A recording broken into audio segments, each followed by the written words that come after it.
భయపడవద్దు, దావీదు పట్టణమందు నేడు మీ కొరకు రక్షకుడు పుట్టి ఉన్నాడు. నెమ్మది లేని స్థితిలో ఉన్నావా? సమాధానం లేని స్థితిలో ఉన్నావా? సమస్యలలో ఉన్నావా? ఇరుకులలో ఉన్నావా? ఇబ్బందులలో ఉన్నావా? దేవుడు నిన్ను ప్రేమిస్తున్నాడు.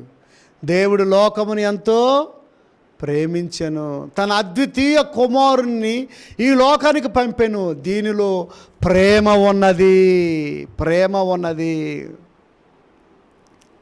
అవును ప్రభునందు ప్రియ దేవుని పిల్లారా, ప్రేమ ఉన్నది దేవునిలో.